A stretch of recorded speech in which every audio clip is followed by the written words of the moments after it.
Hi everyone, Anat Kessler here with a new video tutorial, and today I'm going to show you an acrylic painting techniques for beginners, also for advanced, but it's actually really easy and really fun.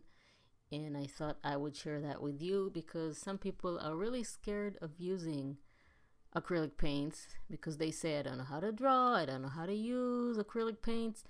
This is a really easy technique that everybody can do. You can do it on canvas, on paper. I'm doing it in my art journal, and I'm always starting an art journal page with gesso. I'm covering the entire page with gesso. This is not related to the acrylic painting techniques. This is just a way to prepare the page for what we're doing. You don't really need to do that if you don't want to. So what I need are a few shades of blue. This is what I'm using. You can use whatever colors that you want. So I have here a little sponge, a circle sponge. You can do this with any shape of a sponge, but the sponge is important for this technique. And what you do is take a little bit of the acrylic paint and then in a circular motion, just color the page in front of you. I don't clean my sponge in between. You can see I'm just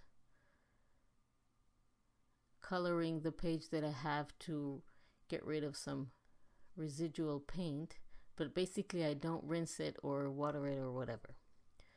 So I keep on adding paint to my sponge. I have 4 different colors of blue, and I want to cover the entire page and just do it in a circular motion. That is what will give you that look later. I'm making a sky, but this is what is going to give you the texture and the movement of the page, of the background. Just a little bit of water needed here.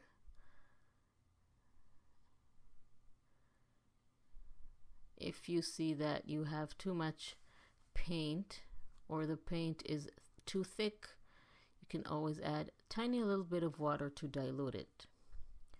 So I keep on adding layers of paint in a circular motion, and that is basically the technique. Add the paint, different shades of paint, to the page in a circular motion until you're happy with the way it looks. So you keep on adding the paint, to the paper until you're happy with the way it looks. And the reason that I'm spritzing water is that I want the colors to blend directly on the page. So I keep adding the color and they blend because they're wet. They blend directly on the page. And that is the secret of this technique. Really easy, and really you don't really need any knowledge, any skills. Just keep adding the paint in a circular motion to cover the entire page. And that is it, until you're happy with the way it looks. And I'm going to make an art journal page with skies.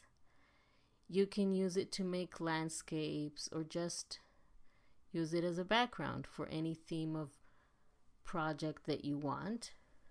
I look at it and see sky, so that is what is coming to me. After you are happy with the results, you need to make sure that the page is completely dry before you continue. If you have a heat tool, then use that to dry the page. If not, just let it sit there until it's completely dry. Next, we're going to keep applying paint in a circular motion to make clouds. So this time I'm using white paint on my paper, but instead of using the sponge, I'm using my finger. You can of course use the sponge as well, but I feel that I have more control with my finger, so I apply the paint in a circular motion, again like you see here, and add clouds to my background. So the idea of this technique is just to add the paint in circular motion for clouds or for the background, and it's really easy. You don't even use a brush. So you don't need to worry about using a brush and seeing the strokes and making sure that everything is uniform. We don't want any everything uniform here. We want to see the strokes, we want to see the layers, and we want to see the movement.